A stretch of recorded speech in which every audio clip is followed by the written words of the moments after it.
Bab 5. Peperangan Badar. Tahun kedua Hijrah hingga tahun kelima Hijrah, 624 Masihi hingga 626 Masihi. Sebelum berperang,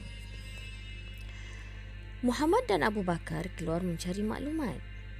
Akhirnya, Muhammad berjaya mendapat maklumat orang bukan Islam sudah berada di Al-Udwatul Quswa, iaitu tempat yang terletak di sebelah selatan Badar. Muhammad segera mengarahkan tentera Islam bergerak ke arah Badar.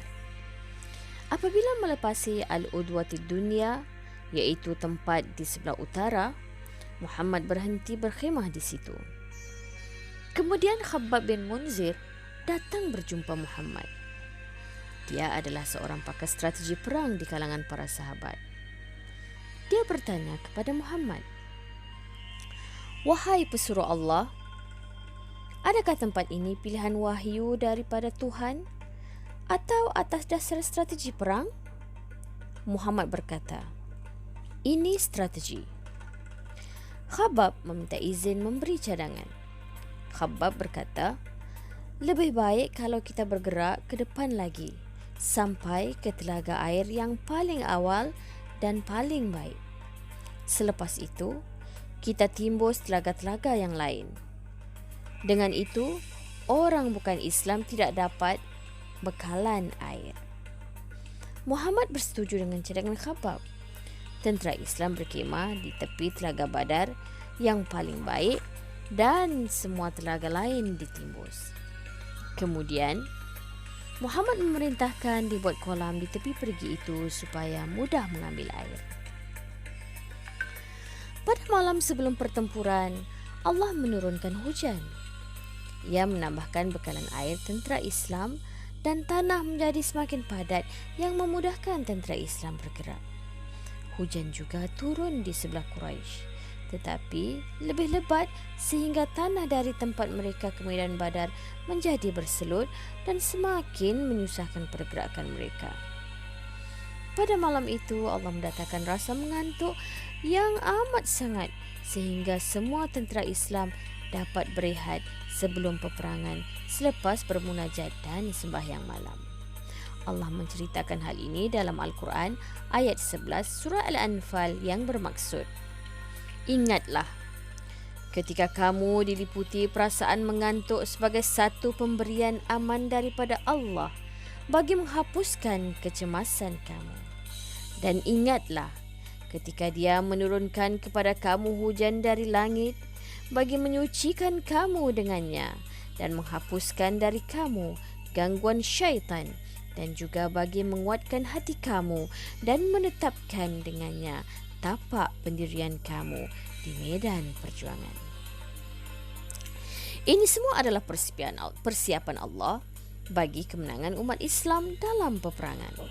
Kemudian, Muhammad pun menyusun pasukan. Antara yang memegang bendera Islam adalah Ali bin Abi Talib dan Mus'ab bin Umair dan wakil-wakil di kalangan muhajirin, iaitu orang Islam yang berpindah dari Mekah ke Madinah, dan Ansar, iaitu orang Islam yang sudah menetap di Madinah. Apabila orang bukan Islam tiba, mereka melihat Muhammad dan para sahabat sudah bersedia dan tidak ada lagi telaga bagi bekalan air. Oleh itu, mereka terpaksa berkhemah tidak jauh daripada tentera Islam. Masing-masing membuat persiapan. Pada masa itu, Muhammad yang ditemani oleh Abu Bakar berada di kamar khas, terus bermunajat dan berdoa kepada Allah. Antara doa Muhammad, "Ya Allah, kalau tentera ini tewas, Engkau tidak akan disembah di bumi lagi." Muhammad terus berdoa kepada Allah sehingga Abu Bakar menjadi kasihan melihat keadaan Muhammad. Selepas itu, Muhammad membuat satu barisan tentera Islam sahaja, tidak seperti kebiasaan tentera dalam peperangan yang dibahagikan kepada beberapa barisan dan pasukan. Pada masa itu, berlaku peristiwa di mana semasa Muhammad meluruskan barisan, ada seorang sahabat yang berbadan besar dan perutnya terkedepan. Muhammad dengan tongkatnya menyentuh perut sahabat ini supaya dia bergerak sedikit ke belakang. Sahabat itu terus mengeluarkan kata-kata yang memeranjatkan semua orang. Katanya, "Wahai pesuruh Allah, engkau menyakitiku. Aku mahu qisas, iaitu membalas perbuatan kamu, wahai pesuruh Allah." Semua sahabat terkejut dan ada yang marah. Tetapi sahabat ini tetap berkeras menuntut haknya. Akhirnya, Muhammad memberikan tongkatnya dan membuka belakang beliau untuk dikisas. Melompat sahabat ini dari tempatnya dan mencium belakang Muhammad.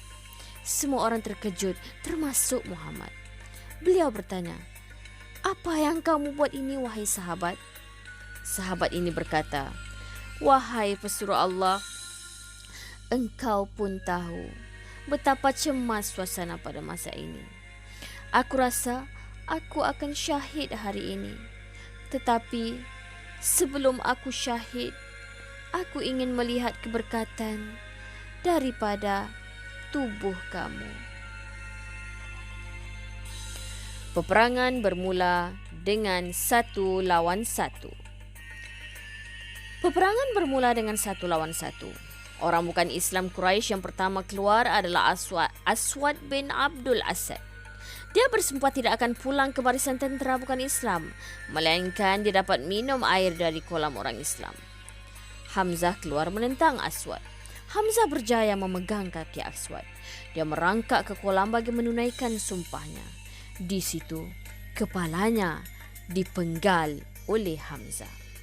Selepas itu keluar Utbah bin Rabi'ah dan anaknya Walid bin Utbah serta saudaranya Syaibah bin Rabi'ah.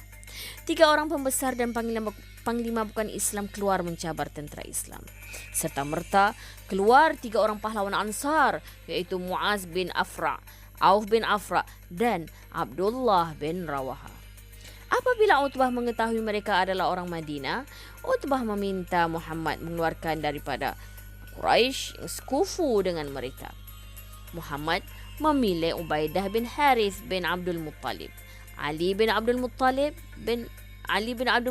iaitu sepupu beliau, dan Hamzah bin Abdul Muttalib, bapa saudara beliau. Bermulalah pertarungan 1 lawan 1. Dalam masa yang singkat, Hamzah dan Ali dapat mengalahkan lawan masing-masing. 2 orang panglima bukan Islam tumbang. Ubaidah dan Utbah bin Rabi'ah masing-masing berjaya mencederakan lawannya. Kedua-dua mereka jatuh. Hamzah dan Ali datang mengangkat Ubaidah dan membunuh Utbah. Panglima bukan Islam yang ketiga gugur. Orang bukan Islam Quraisy tidak berani lagi melawan 1 lawan 1. 3 orang panglima mereka gugur sekaligus. Mereka mahu menyerbu terus tentera Islam. Seterusnya, Muhammad membuat arahan yang pelik tetapi luar biasa. Muhammad memerintahkan tentera Islam duduk berlutut dan menunggu kemarahan tentera bukan Islam. Tentera bukan Islam pelik melihat strategi ini kerana biasanya orang menyerbu terus ke arah lawan. Muhammad memberi arahan, "Kalau mereka memanah, kamu bertahan di belakang perisai. Kalau mereka menyerbu, kamu bangun dan hadapi mereka secara serentak." Tentera bukan Islam mula menyerbu. Abu Jahal memerintahkan tenteranya memanah tentera Islam. Tentera Islam bertahan di belakang perisai daripada panahan, tetapi ada 2 anak panah yang mengena. 1 terkena hamba Umar dan 1 lagi terkena pada Harithah bin Suraqah. Kedua-duanya syahid. Selepas peperangan, Abu Harithah datang kepada Muhammad sambil menangis. "Wahai pesuruh Allah, apakah nasib Harithah? Dia mati sebelum perang berkecamuk. Adakah dia syahid?" "Kalau dia ditempatkan di syurga, aku sabar. Tetapi kalau bukan di syurga, aku akan meratapinya dengan sehebat-hebat ratapan." Pada masa itu, ratapan belum diharamkan. Muhammad berkata, "Wahai Ibu Harithah, bukan 1 syurga, tapi 8 syurga." Harithah mempunyai syurga Firdaus. Mendengar berita itu, hati ibu tadi gembira dan tenang. Apabila tentera Quraisy sudah dekat, Muhammad memerintahkan orang Islam bangun bertempur. Muhammad melepaskan panglima-panglima yang dilantik. Beliau pulang berdoa dan sembah yang di kemah yang dikawal oleh Abu Bakar. Beliau pulang berdoa dan sembahyang di kemah yang dikawal oleh Abu Bakar. Sebelum Muhammad ke kemah, beliau memberi berita gembira kepada tentera Islam. Demi Allah, tidak seorang pun di kalangan kamu yang dibunuh, melainkan dia masuk syurga yang seluas langit dan bumi. Muhammad yang sedang bermunajat itu didatangi mengantuk dan terlelap seketika. Apabila sedar, beliau terlalu gembira. Abu Bakar pelik melihat kegembiraan beliau. Beliau berkata yang bermaksud, "Bergembiralah wahai Abu Bakar, bergembiralah wahai Abu Bakar. Ini Jibril di atas kuda putih mengetuai 1000 malaikat yang beriringan." Peperangan ini adalah peperangan pertama yang turut disertai oleh malaikat. Ia belum pernah berlaku dalam sejarah sebelum ini. Muhammad begitu gembira pada masa itu. Beliau keluar dari kemah dan mengambil segenggam pasir lalu dilontarkannya ke arah orang Quraisy sambil berdoa. Orang-orang Quraisy yang beriman selepas peperangan itu memberitahu mata mereka dimasuk habuk dalam peperangan Badar. Allah menyatakan dalam surah Al-Anfal ayat 17 yang bermaksud, "Bukan kamu yang melontar ketika itu, tapi Allah lah yang melontar." Pada masa itu, Muhammad dan sahabatnya hanya sebagai alat. Tetapi Allah yang menyusun dan memenangkan orang Islam, dan Allah yang mengalahkan orang bukan Islam dalam peperangan itu. Muhammad mengeluarkan arahan supaya tentera Islam tidak membunuh Abu al-Buhturi yang menampak Abu Jahal semasa Abu Jahal menghalang makanan kepada keturunan Hashim semasa diboikot, kerana dia adalah orang yang berusaha merungkai sekatan Quraisy. Beliau juga berpesan tidak membunuh keluarga Hashim kerana mereka datang berperang secara terpaksa, bukan dengan kerelaan mereka. Beliau juga mengarahkan tidak dibunuh Abbas bin Abdul Muttalib. Kisah-kisah sahabat dalam Perang Badar. Semasa peperangan terus berkecamuk, seorang sahabat daripada Ansar bernama Mujzir ternampak Abu al-Buhturi dan seorang sahabatnya. Mujzir berkata, "Wahai Abu al-Buhturi, sila jauhkan diri dari tempat ini. Muhammad melarang kami membunuh kamu." Tetapi Abu al-Buhturi tetap mahu mempertahankan sahabatnya. Mujzir memerangi sahabat Abu al-Buhturi dan berusaha mengelak daripada Abu al-Buhturi. Tetapi tiba suatu masa dia sudah tidak dapat mengelak lagi kerana Abu al-Buhturi mahu membunuhnya. Akhirnya dia terpaksa membunuh Abu al-Buhturi. Selepas itu, Mujzir datang melaporkan apa yang terjadi dan meminta maaf kepada Muhammad. Beliau menerima apa yang sudah dilakukan. Dalam peperangan itu, ada seorang tentera bukan Islam yang memakai baju besi dari atas kepala sampai ke kaki. Tidak ada orang yang mampu mencederakannya. Sebaliknya, dia berjaya mencederakan ramai tentera Islam. Akhirnya, para sahabat mengadukan hal ini kepada Muhammad. Muhammad mengarahkan Zubair menyelesaikan orang ini. Zubair adalah antara panglima Islam yang gagah. Zubair menceritakan peristiwa yang berlaku. "Aku pergi kepada orang ini. Aku berpusing sekelilingnya mencari kalau-kalau ada tempat yang dapat ditembusi, tetapi tidak ada, melainkan matanya. Orang itu terus mengamuk di medan perang dan mencederakan tentera Islam. Akhirnya, aku sampai di depan orang ini dan aku mengambil panah. Aku memanah matanya dan tepat kena matanya sehingga menembusi ke belakang kepalanya. Matilah orang ini." Antara sahabat yang cedera adalah Abu Qatadah. Beliau luka kepala dan sebelah matanya terkeluar ke pipi. Dia dibawa ke belakang dan sahabat mahu memotong tali matanya. Abu Qatadah meminta supaya tidak memotong matanya sehingga dia berjumpa dengan Muhammad. Muhammad memanggil Abu Qatadah dan berjumpa beliau. Beliau mengambil biji mata Qatadah dengan tangannya dan dimasukkan semula ke dalam matanya dan menyapu matanya. Abu Qatadah berkata, "Selepas itu, aku tidak mengetahui mata aku sebelah mana yang cedera." Mata Abu Qatadah kembali seperti sedia kala. Pada masa itu ada dua orang remaja daripada Ansar, yaitu Muaz bin Afra dan Auf bin Afra. Seorang berumur 15 tahun dan seorang lagi berumur 16 tahun. Pada awal peperangan, apabila Utbah mencabar tentera Islam satu lawan satu, mereka berdua keluar bersama Abdullah bin Rawaha. Mereka berdua berada bersama Abdurrahman bin Auf. Abdurrahman berkata dalam hatinya, "Kalau boleh, biarlah orang yang di kiri kanan aku orang yang lebih dewasa dan lebih berpengalaman dalam peperangan." Salah seorang daripada mereka datang berbisik kepada Abdurrahman supaya tidak dapat didengari oleh yang keduanya. Katanya, "Wahai pakcik, adakah pakcik kenal Abu Jahal? Aku dengar dia adalah orang yang paling banyak menyakiti Muhammad. Tunjukkan dia kepada aku. Aku ingin membunuhnya." Begitulah kemarahan anak muda ini kepada Abu Jahal. Dia mahu membunuh ketua orang Quraisy dalam peperangan ini. Abdurrahman bin Auf terkejut dengan soalan itu, tetapi beliau berjanji menunjukkan Abu Jahal kepadanya. Selepas itu datang seorang lagi juga dengan soalan yang sama. Pada masa itu, baru Abdurrahman bin Auf tenang berada di tengah-tengah dua remaja itu. Abu Jahal dikawal ketat oleh orang-orangnya. Abdurrahman menunjukkan kepada dua remaja itu yang mana satu Abu Jahal. Belum sempat Abdurrahman habis bercakap, kedua-duanya sudah melompat menuju ke tempat Abu Jahal.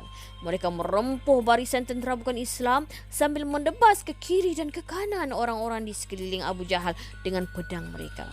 Akhirnya kedua-duanya sampai kepada Abu Jahal dan memukul Abu Jahal dengan pedang mereka sehingga Abu Jahal terjatuh. Semua orang tidak menyangka serbuan tangkas daripada dua orang remaja Ansar itu. Apabila Abu Jahal cedera parah dan jatuh tetapi masih bernyawa, Auf bin Afra yang sedang berada di tengah-tengah tentera bukan Islam itu dibunuh oleh Ikrimah, anak Abu Jahal yang berada hampir dengan ayahnya. Muaz bin Afra pula sempat berundur sambil memerangi tentera bukan Islam yang mengasaknya. Akhirnya sebelah tangannya terpotong tetapi masih tergantung di badan. Dia berjaya berundur sampai ke tempat tentera Islam. Selepas dibalut tangannya, dia terus berperang lagi. Tetapi tangannya yang hampir putus itu mengganggu pergerakan. Akhirnya dipijak tangannya itu dengan kakinya sendiri dan diputuskan terus tangannya supaya lebih mudah dia bergerak. Dia terus berperang sehingga syahid dalam peperangan Badar. Apabila tentera bukan Islam tahu Abu Jahal sudah tewas, mereka mula berundur dan tentera Islam mengejar dari belakang. Dalam peperangan Badar, seramai 70 orang tentera bukan Islam terbunuh dan seramai 70 orang dapat ditawan. Antara peristiwa menarik dalam peperangan ini adalah apa yang berlaku ke atas Umayyah bin Khalaf. Dia diapit oleh anaknya. Apabila tentera bukan Islam berundur, dia yang berbadan besar itu tidak mampu lari. Kalau dia berundur, pasti dia dibunuh. Dia mahu menyerahkan kepada orang yang dapat memberi jaminan keselamatan kepadanya. Dia takut dibunuh seperti yang diberitahu oleh Sa'ad bin Mu'az. Pada masa itu, dia ternampak Abdurrahman bin Auf. Dia dan anaknya menyerah diri kepada Abdurrahman bin Auf. Abdurrahman seorang diri menarik kedua anak beranak ini tanpa sebarang perlawanan. Apabila lalu di tempat Bilal, Bilal menjerit, "Umayyah, ketua orang bukan Islam. Demi Allah, aku tidak akan selamat kalau dia selamat." Abdurrahman menahan Bilal kerana kedua anak beranak ini sudah menjadi tawanan Abdurrahman. Bilal akhirnya memberitahu kepada sekumpulan Ansar, "Adakah kamu mahu membunuh orang yang mengazab aku?" Itu dia Umayyah bin Khalaf bersama dengan Abdurrahman bin Auf. Abdurrahman pula cepat-cepat menarik Umayyah menuju ke tempat Muhammad. Umayyah tidak mampu lari, badannya terlalu besar. Pada masa itu, sekumpulan Ansar sudah mengepung Umayyah. Abdurrahman menjerit, "Ini tawanan aku." Bilal pula mengulang cerita bagaimana Umayyah mengazabnya. Orang-orang Ansar ini tidak boleh sabar lagi ke atas Umayyah. Dia hanya patut dibunuh. Abdurrahman yang cuba membawa Umayyah kepada Muhammad menyuruh Umayyah berbaring dan dia terbaring di atas Umayyah supaya Umayyah tidak dibunuh. Walaupun begitu, orang-orang Ansar ini terus menerkam Umayyah dari bawah Abdurrahman dari setiap penjuru sehingga mati Umayyah di situ. Dalam pertempuran ini, semua panglima Quraisy cuba menghampiri daripada Abu Ubaidah yang terkenal pendekar. Namun, ada panglima mereka yang dari awal pertempuran lagi mengekori Abu Ubaidah. Tetapi Abu Ubaidah pula sudah cuba mengelak daripada panglima ini, sehingga akhirnya bertembung juga. Dalam pertarungan ini, Abu Ubaidah berjaya membunuh panglima Quraisy itu. Rupa-rupanya panglima itu adalah Abdullah bin Jarrah, ayahnya sendiri. Para malaikat turut serta bertempur dalam peperangan Badar. Muhammad berkata kepada para sahabat, "Kalau kamu ingin tahu mayat yang dibunuh oleh para malaikat, lihat pada kesan terbakar di leher dan di tangannya, kerana malaikat menggunakan pedang dari api neraka." Memang ada sebahagian mayat yang mempunyai tanda-tanda ini. Ada sahabat yang mahu memenggal kepala orang bukan Islam, tiba-tiba sudah terpenggal. Ada juga sahabat yang mendengar suara malaikat. Perang Badar adalah satu-satu peperangan yang para malaikat turut serta bertempur. Belum pernah berlaku hal ini dalam sejarah peperangan sebelum Perang Badar dan dalam peperangan lain selepas Perang Badar. Dalam Perang Hunain, para malaikat turun tetapi tidak ikut bertempur. Tentera bukan Islam lari. Perang Badar berlangsung hanya dalam masa 2 jam. Khabbab, orang Badui yang tinggal hampir dengan medan Badar, bercerita, semasa Perang Badar berlaku, dia dan kawan-kawannya memerhati dari atas bukit. Khabbab merasakan peperangan ini akan berlangsung beberapa hari, tetapi tiba-tiba tentera Islam yang hanya 313 orang itu dapat mengalahkan tentera Quraisy yang hampir 1,000 orang dalam masa hanya 2 jam. Tentera bukan Islam lari lintang pukang meninggalkan semua harta mereka. Khabbab berkata, "Ini suatu yang pelik." Dia bercakap kepada dirinya sendiri, "Aku tidak pernah melihat perkara seperti ini. Dalam masa 2 jam, orang Quraisy lari lintang pukang seperti orang perempuan. Rasanya ini antara peperangan yang paling pendek dalam sejarah." Khabbab masuk Islam selepas perjanjian Hudaibiyah. Sebelum masuk Islam, dia datang ke tempat orang Islam bagi melihat dahulu suasana umat Islam pada masa itu. Muhammad mengenalinya. Beliau bertanya, "Bukankah kamu ada semasa peperangan Badar? Kamu dan kawan-kawan kamu memerhatikan dari atas bukit." "Benar," Khabbab berkata. "Apa yang kamu sebut pada waktu itu? Bukankah kamu ada berkata, 'Demi Allah, belum pernah aku lihat hal yang sepelik hari ini. Quraisy lari daripada pertempuran macam perempuan.'" Oleh itu, terus Khabbab mengucap kerana dari hari itu, Khabbab tidak pernah menyebut kepada sesiapa pun kata-kata itu. Dia hanya menyebut kepada dirinya sendiri pada masa itu. Dengan kelebihan luar biasa Muhammad ini, Khabbab semakin yakin dengan Islam dan dengan beliau. Antara yang ditawan lagi pada hari itu adalah Abbas bin Abdul Muttalib. Dia ditawan oleh Abdullah bin Mas'ud. Abbas yang tinggi dan bertubuh sasa sedang berjalan di depan Abdullah bin Mas'ud yang kurus dan berbadan kecil dalam keadaan tangannya terikat. Semua orang pelik melihat keadaan itu. Para sahabat bertanya Abdullah selepas itu, bagaimana dia dapat menawan Abbas yang gagah itu? Abdullah berkata, "Aku memegang tangannya dan dia terus menyerahkan diri. Aku mengikat tangannya ke belakang dan aku membawanya ke tempat-tempat orang tawanan." Mereka bertanya pula kepada Abbas, bagaimana dia boleh menyerah kepada Abdullah? Abbas berkata, "Apabila Abdullah berjaya memegang tanganku, aku rasa dia beroleh kekuatan tangannya yang dapat meramas hancur tanganku." Muhammad yang mendengar perkara dan juga perbualan itu tersenyum. Katanya, "Wahai Abdullah, jangan kamu merasa kamu yang kuat. Yang membantu kamu tadi adalah malaikat. Malaikat yang menawan Abbas." Selepas peperangan, Muhammad memerintahkan mayat-mayat orang bukan Islam dibuang ke dalam lubang. Kemudian, beliau melihat kepada tawanan. Daripada 70 orang tawanan itu, ada 2 orang yang sangat memusuhi Islam, iaitu Nadir bin Harith dan Uqbah bin Abi Muayyad. Nadir bin Harith adalah orang yang membuka majlis cerita dongeng dan karut di sebelah majlis Muhammad bagi menghalang orang lain mendengar Al-Quran daripadanya. Dialah yang berkata kepada orang ramai, "Apakah kamu melihat Muhammad lebih baik daripada aku? Kalau Muhammad pandai membuat cerita dongeng, aku pun banyak cerita dongeng." Kemudian, Muhammad menerangkan perihal Uqbah bin Abi Muayyid. Pernah pada suatu masa, semasa beliau sedang sujud di Kaabah, Uqbah meletakkan perut unta yang berdarah dan busuk atas kepalanya. Kemudian Uqbah dan pembesar-pembesar bukan orang Islam yang lain mengetawakan beliau.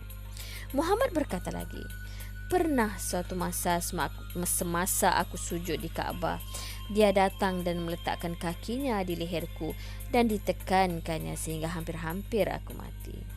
Muhammad memerintahkan mereka berdua dibunuh oleh Ali bin Abi Talib dan Asim bin Thabit.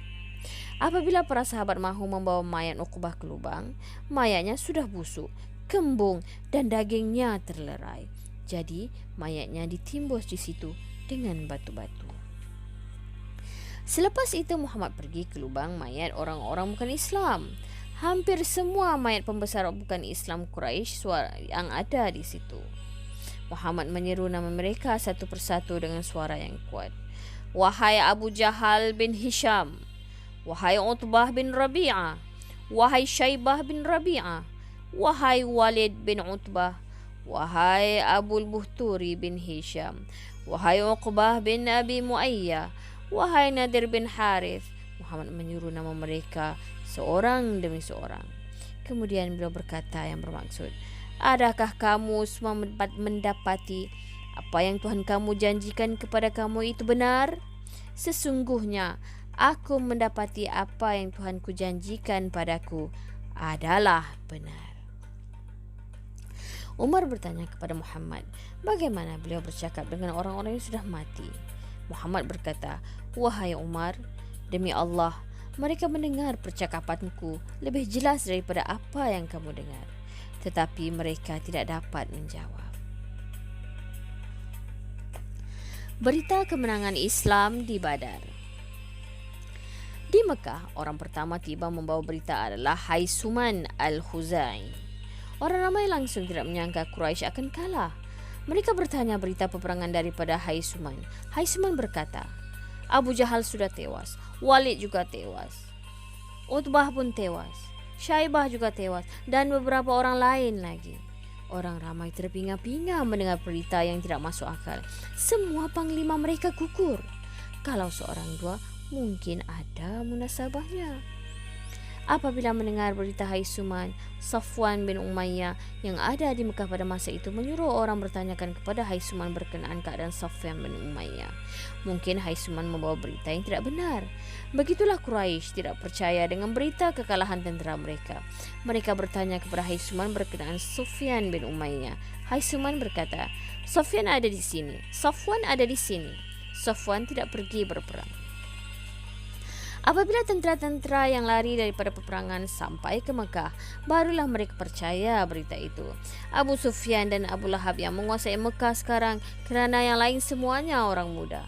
Abu Sufyan membuat arahan, jangan ada seorang pun orang Mekah yang menangis meratapi keluarga mereka yang terbunuh. Jangan ada seorang pun yang menebus tawanan mereka. Pada masa itu, Abu Lahab datang menziarahi isteri Abbas, Ummu Al-Fadl, kalau dia mendapat berita dari Madinah. Pada masa itu ada seorang yang mengikuti peperangan Badar menceritakan berkenaan peperangan kepada Ummu Al-Fadl dan Abu Lahab. Abu Lahab bertanya, "Siapa di kalangan tentera Islam paling menggugat tentera Quraisy?" Orang ini berkata, "Ada seorang di kalangan mereka yang memakai tanda bulu burung di dadanya. Dialah yang paling mengucar-ngacirkan kami.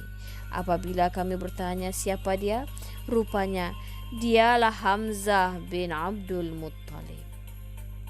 Abu Lahab bertanya lagi, "Bagaimana kamu semua boleh kalah?" Orang ini berkata, "Kami melihat ada orang yang berpakaian putih datang. Demi Allah, tidak ada sesiapa yang dapat menghadapi mereka." Pada masa itu, ada seorang hamba yang dibebaskan oleh Abbas, namanya Abu Rafi', yang ikut sama mendengar. Dia sudah Islam tetapi menyembunyikan keislamannya. Pada masa itu, terluncur daripada mulutnya. Demi Allah, itu para malaikat. Apabila Abu Lahab mendengar ulasan Abu Rafi ini, dia terus bangun dan memukul Abu Rafi sehingga berdarah. Ummu Al-Fadl cuba menahan, tetapi Abu Lahab tidak peduli. Akhirnya Ummu Al-Fadl mengambil kayu dan dipukulnya kepala Abu Lahab. Terluka kepala Abu Lahab dan Abu Lahab pulang ke rumahnya dan jatuh sakit. Maha besar Tuhan, sakitnya semakin parah. Dia diserang sejenis penyakit kulit yang berbahaya dan berjangkit. Akhirnya semua orang lari daripadanya, bahkan anak-anaknya juga lari daripadanya. Selepas beberapa hari sahaja berlalu perang Badar, Abu Lahab mati dalam keadaan begitu. Mayat Abu Lahab dibiarkan dalam rumah. Tidak ada orang yang sanggup menguruskannya, walaupun anak-anaknya sendiri, sehingga mayat menjadi busuk dan kembung. Orang ramai memaksa anak-anaknya menanam mayat Abu Lahab. Tidak ada seorang pun yang mahu, takut penyakit Abu Lahab berjangkit kepada mereka. Akhirnya mereka menyembur air ke mayat Abu Lahab. Dari jauh mereka melontar batu bagi menimbus mayat itu di dalam rumahnya. Kembali kita kepada kisah tawanan perang Badar. Antara mereka adalah Suhail bin Amr. Dia adalah jurucakap bukan Islam Quraisy, penceramah Quraisy yang selalu menggunakan ucapan-ucapannya bagi memusuhi Islam, Muhammad dan sahabat-sahabatnya. Umar meminta izin Muhammad bagi memenggal kepala Suhail. Kemudian Umar meminta izin mencabut semua giginya supaya dia tidak dapat lagi berucap menentang Islam. Muhammad tidak membenarkan. Muhammad berkata, mungkin suatu hari nanti dia akan berbuat sesuatu yang baik untuk Islam. Memang benar telahan Muhammad itu. Selepas itu, Suhail memeluk Islam dan menjadi orang Islam yang baik. Semasa berlaku ujian murtad, kebanyakan suku Arab murtad selepas kematian Muhammad. Orang-orang Mekah juga hampir murtad. Suhail yang mengukuhkan kembali mereka kepada Islam. Begitulah iman dan Islam dapat mengubah manusia. Di Madinah pula, Muhammad menghantar Abdullah bin Rawaha dan seorang sahabat lain membawa berita perang Badar. Muhammad menghantar mereka dengan untanya. Apabila sampai di Madinah, mereka melaungkan dan bermaksud, sudah terbunuh Abu Jahal yang fasik itu. Mereka menyebut setiap nama pembesar-pembesar bukan Islam terbunuh, yaitu Umayyah, Utbah, Syaibah dan Abu Al-Bukhturi. Orang Madinah juga terpinga-pinga mendengar berita ini. Mereka cuma mengetahui Muhammad dan para sahabat keluar bagi menyekat kafilah Abu Sufyan. Apa kena mengena nama-nama yang disebut tadi dengan kafilah Abu Sufyan? Orang ramai keluar berjalan di belakang unta Muhammad. Perarakan berlaku di dalam Madinah. Anak-anak kecil mula menasyid, sudah terbunuh Abu Jahal yang fasik. Orang-orang bukan Islam, Yahudi dan orang munafik di Madinah tidak percaya dengan berita ini. Bagaimana Muhammad yang pergi menyekat kafilah datang membawa cerita semua panglima mereka tewas, sekaligus 70 orang pahlawan Mekah tewas? Tidak masuk akal. Mereka berkata, ini berita yang tidak benar. Utusan ini menipu. Sebenarnya Muhammad yang mati. Dalilnya mereka pulang dengan unta Muhammad. Orang bukan Islam, Yahudi dan munafik di Madinah mula menyebarkan ulasan mereka ini. Tawanan Badar. Selepas itu, Muhammad pulang ke Madinah membawa tawanan perang dan harta rampasan perang. Muhammad mengadakan syura ataupun perbincangan dengan anggota-anggota syura di kalangan sahabat-sahabat beliau yang utama berhubung orang-orang tawanan. Umar berkata, kita serahkan mereka, setiap daripada mereka bagi dibunuh oleh saudara mara mereka sendiri. Muhammad bertanya kepada Abu Bakar pula. Abu Bakar berkata, kita minta tebusan wahai Muhammad. Sahabat-sahabat lain juga bersetuju dengan tebusan. Orang Mekah mula menebus saudara mara mereka yang tertawan kecuali Abu Sufyan kerana dia sudah membuat arahan supaya tidak ada seorang pun yang menebus tawanan mereka. Pada peringkat awal, orang Mekah masih bersabar.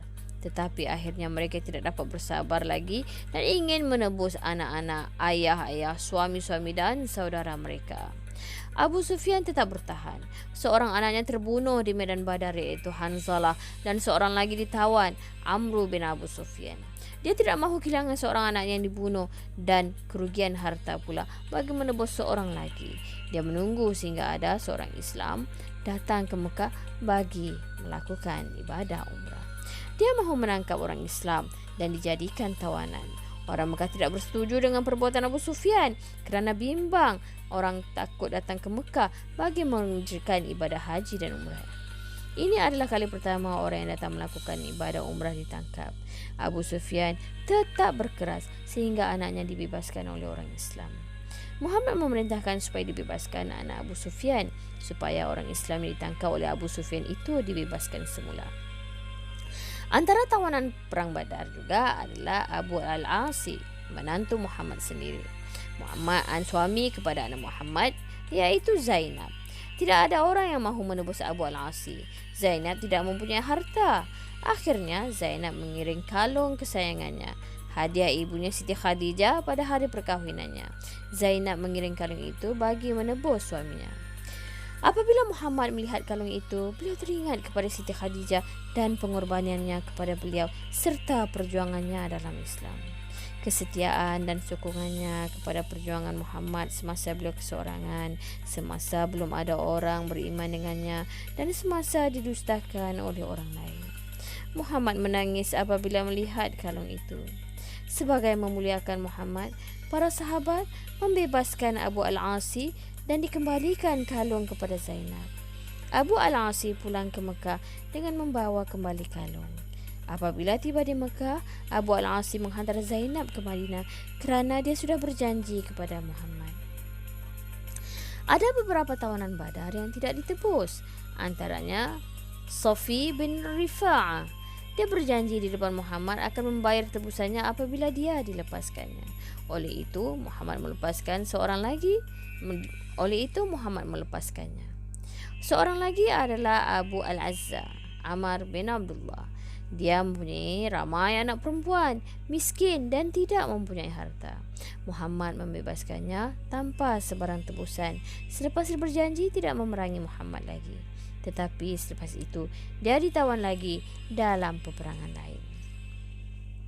Apabila dibawa kepada Muhammad, dia berikrar lagi tidak akan memerangi Islam supaya dia dibebaskan. Muhammad berkata yang bermaksud, orang mukmin itu tidak terlanggar batu yang sama 2 kali. Orang yang beriman tidak mengulangi kesalahan yang sama 2 kali.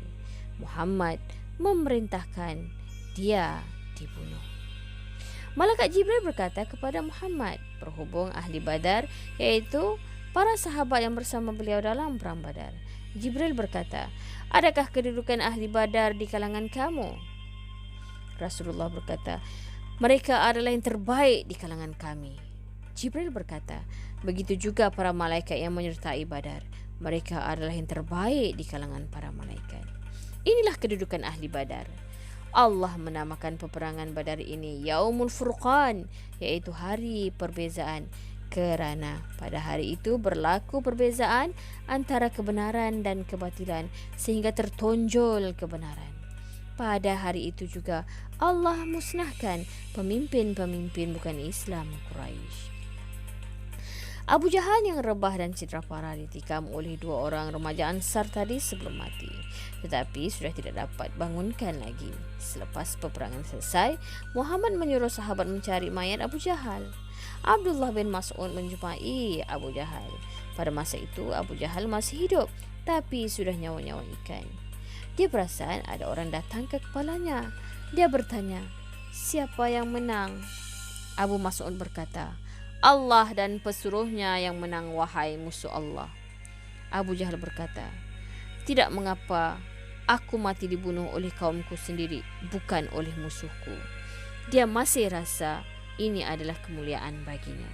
Begitu degilnya Abu Jahal, sehingga saat terakhir nyawanya mahu dipisahkan daripada jasadnya, dia masih membesarkan diri.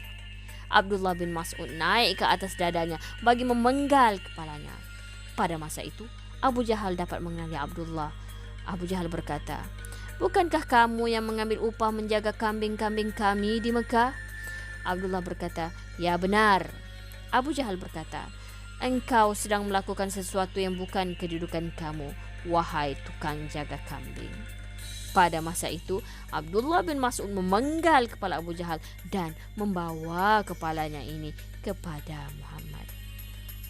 Muhammad bertanya kepadanya, "Siapa ini?" Abdullah berkata, "Ini Abu Jahal, wahai pesuruh Allah."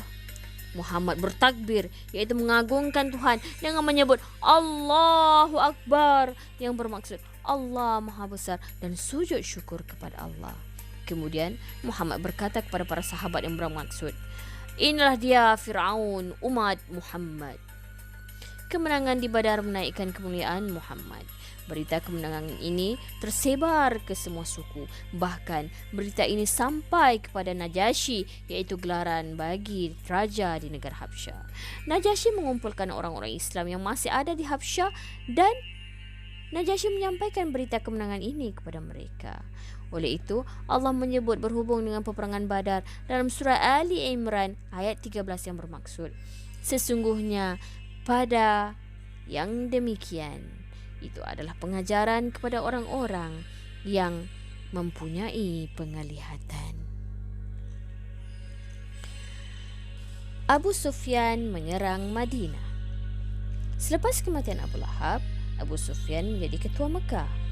Oleh kerana dia mahu menjaga maruah Quraisy di depan suku Arab yang lain, dia bersumpah tidak akan mandi junub selagi dia tidak menyerang orang Islam. Dia mengumpulkan orang yang ingin memerangi Muhammad bersamanya. Dia berjaya mengumpulkan 200 orang.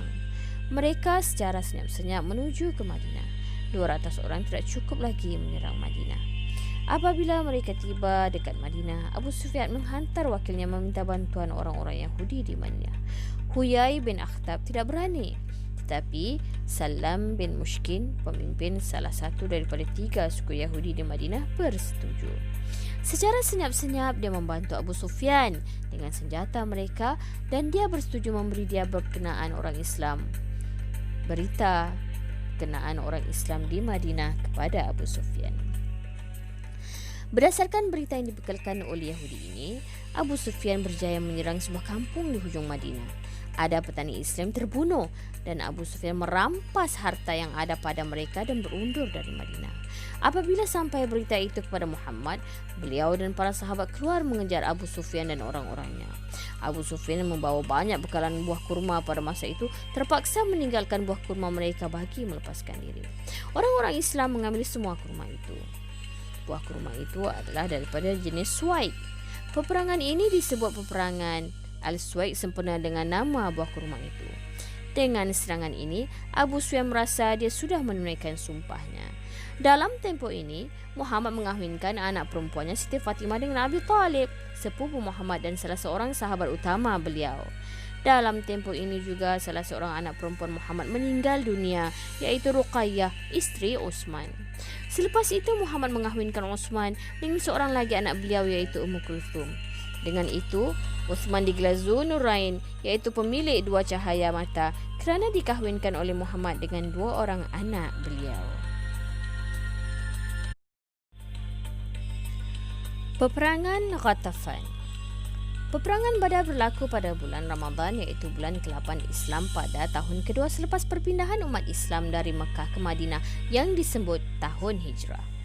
Peperangan As-Suwaid mengejar Abu Sufyan yang menyerang Madinah berlaku pada bulan Syawal, iaitu bulan ke-9. Selepas itu, bulan-bulan haram, iaitu bulan-bulan dilarang berperang, bulan Zulkaidah, iaitu bulan ke-11, Zulhijjah, iaitu bulan ke-12, dan Muharram, iaitu bulan pertama. Apabila masuk bulan Safar, iaitu bulan kedua, Muhammad memimpin tentera Islam menuju ke tempat keturunan Ghatafan yang sudah bersiap menyerang Madinah. Selepas itu, Abu Sufyan menyerang Madinah, suku-suku lain pula yang memusuhi Islam mula menyerang Madinah. Sebelum sempat Ghatafan yang tinggal di Najd itu bergerak, Muhammad dan orang Islam sudah sampai ke tempat mereka. Ghatafan lari ke bukit. Peristiwa ini berlaku pada bulan Safar tahun ketiga Hijrah. Muhammad berkemah di kawasan Ghatafan. Oleh itu, semakin terserlahlah kemuliaan Islam yang sudah sampai ke Najd. Perkara yang luar biasa yang disebut mukjizat berlaku pada Muhammad. Muhammad mengasingkan diri daripada orang ramai bagi mengerjakan ibadah dan bermunajat. Ghatafan dari atas bukit dapat melihat hal itu. Muhammad sedang berseorangan. Mereka berkata, Ini adalah peluang keemasan membunuh Muhammad. Lalu salah seorang daripada mereka menawar diri membunuh Muhammad. Namanya Da'athur bin Harith.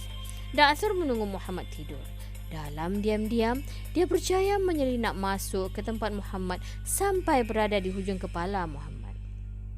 Apabila Muhammad terjaga, Da'athur sudah berada di hujung kepala Muhammad dengan pedangnya yang terhunus. Dia bertanya Muhammad, "Siapakah yang boleh menyelamatkan kamu daripada aku, wahai Muhammad?" Muhammad dengan tenang menjawab, "Allah." Apabila Muhammad menyebut kalimah Allah, serta-merta Da'athur terjatuh dan terlepas pedangnya. Muhammad mengambil pedang itu dan bertanya pula kepada Da'athur, "Siapa pula yang boleh menyelamatkan kamu sekarang daripada pedang kamu sendiri?" Da'athur merayu kepada Muhammad dan minta diberi keamanan. Muhammad melepaskan Da'athur pulang kepada kaumnya. Apabila ditanya oleh kaumnya apa yang sudah terjadi, Da'athur berkata, "Apabila Muhammad menyebut perkataan Allah, aku rasa ada seorang lelaki datang menolakku sampai aku terjatuh dan terlepas pedangku." Malaikat Jibril yang datang menolak Da'athur dan menyelamatkan Muhammad. Pada bulan berikutnya, Rabiul Awal, iaitu bulan ketiga dalam Islam, Muhammad bergerak ke selatan pula, iaitu ke arah Najran, ke tempat bernama Furu. Muhammad mahu menyekat pedagang Quraisy dari Yaman. Apabila tiba di situ, pedagang itu sudah mendahului Muhammad dan orang Islam. Peperangan Qainuqa. Selepas itu berlaku peristiwa kecil yang menjadi sebab berlakunya peperangan keturunan Qainuqa antara suku-suku Yahudi yang tinggal di Madinah. Yang paling hampir dengan kawasan orang Islam adalah keturunan Qainuqa. Keturunan Qainuqa mempunyai pasar sendiri. Memang orang Yahudi terkenal bijak berniaga. Ada juga orang Islam yang datang ke pasar Yahudi ini. Pada suatu hari, seorang wanita Islam pergi membeli emas di pasar Yahudi. Semasa dia duduk berhampiran dengan tukang emas, datang seorang lelaki Yahudi yang jahat dan mengikat hujung baju perempuan ini. Apabila perempuan ini bangun, terbuka auratnya. Pada masa itu dia menjerit dan ada seorang lelaki Islam di situ. Apabila dia melihat suasana itu, dia tidak dapat bertahan, lalu datang kepada lelaki Yahudi yang mengikat kain tadi dan membunuhnya. Orang Yahudi yang lain pula datang beramai-ramai membunuh lelaki Islam ini. Apabila Muhammad mendengar berita ini, beliau menghantar wakil kepada keturunan Qainuqa, meminta mereka menyerahkan orang-orang yang membunuh lelaki Islam itu. Keturunan Qainuqa tidak mahu menyerahkan. Mereka berkeras melindungi pembunuh-pembunuh ini. Dengan itu, mereka sudah mengkhianati perjanjian mereka dengan Muhammad. Selepas kemenangan tentera Islam di Badar, orang-orang Yahudi memperkecilkan kemenangan itu kerana mereka berkata Quraisy bukan kaum yang pandai berperang. Tetapi kalau Muhammad memerangi mereka, baru Muhammad menghadapi pakar perang. Dengan itu, mereka sengaja menimbulkan kemarahan orang Islam sehingga berlaku peristiwa ini. Muhammad memerintahkan tentera Islam mengepung keturunan Qainuqa. Keturunan Qainuqa ini seramai 700 orang lelaki yang lengkap bersenjata. Kawasan mereka dipagari. Di dalam pagar ini terdapat rumah-rumah, kebun-kebun, ternakan dan perigi mereka. Apabila mereka tidak keluar dari kubu, bekalan yang ada pada mereka cukup untuk setahun. Keturunan Qainuqa berkeras tidak mahu menyerah. Muhammad menghantar lagi wakil meminta supaya diserahkan pembunuh-pembunuh yang mereka lindungi itu. Mereka berkata kepada Muhammad, "Jangan anggap kami ini seperti Quraisy. Kami ahli perang. Kalau engkau serang kami, kami akan perangi kamu." Turun ayat Al-Quran kepada keturunan Qainuqa ini. Allah menyatakan dalam surah Ali Imran ayat 12 hingga 13 yang bermaksud, "Katakanlah wahai Muhammad kepada orang-orang bukan Islam itu, kamu akan dikalahkan di dunia ini dan akan dihimpunkan pada hari kiamat ke dalam neraka Jahannam, dan itulah seburuk-buruk tempat yang disediakan." Sesungguhnya sudah ada satu tanda bagi kamu pada peristiwa itu. Dua pasukan yang bertemu di medan perang.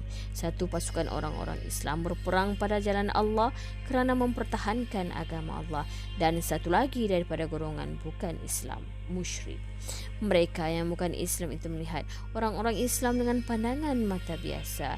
Dua kali ramainya berbanding dengan mereka sendiri. Dan Allah sentiasa menguatkan sesiapa yang dikehendakinya dan memberikan pertolongannya. Sesungguhnya pada peristiwa itu terdapat suatu pengajaran yang memberi insaf bagi orang-orang yang berfikiran yang celik mata hatinya. Muhammad mengingatkan mereka apa yang berlaku di Badar. Walaupun begitu, mereka tetap berkeras. Muhammad mengepung mereka selama 15 hari. Selepas itu, Allah mencampakkan rasa takut dalam hati mereka sehingga mereka mula meminta keamanan daripada Muhammad. Muhammad tidak menerima, tetapi mereka terus menghantar wakil meminta keamanan daripada Muhammad. Akhirnya, Muhammad bersetuju memberi keamanan kepada mereka dengan syarat mereka menerima apa sahaja Muhammad putuskan kepada mereka. Oleh kerana terasa terlalu takut dalam hati mereka, mereka bersetuju dengan syarat itu. 700 orang lelaki daripada Yahudi keturunan Qainuqa menyerah diri semuanya dan tentera Islam mengikat mereka. Para sahabat menunggu apa yang akan diputuskan oleh Muhammad. Beliau membisikkan kepada beberapa orang sahabat utama, 700 orang ini akan dihukum mati semuanya. Abdullah bin Ubay, ketua orang munafik, dapat merasakan Muhammad akan menjatuhkan hukuman mati kepada mereka semua dan mula rasa resah kerana keturunan Qainuqa adalah sekutunya. Apabila mereka semua dibunuh, pengaruh Abdullah bin Ubay semakin hilang. Dia masuk berjumpa Muhammad, tetapi beliau tidak melayan ketua munafik ini. Abdullah bin Ubay terus mendesak sehingga akhirnya Muhammad menyerahkan urusan 700 orang itu kepadanya. Apalagi Abdullah bin Ubay cepat-cepat mengarahkan supaya 700 orang Yahudi itu dibebaskan. Walaupun mereka dibebaskan oleh Abdullah bin Ubay, tetapi ketakutan yang Allah campakkan ke dalam hati mereka tidak hilang. Selepas itu, kebanyakan mereka berhijrah ke Khaybar meninggalkan Madinah.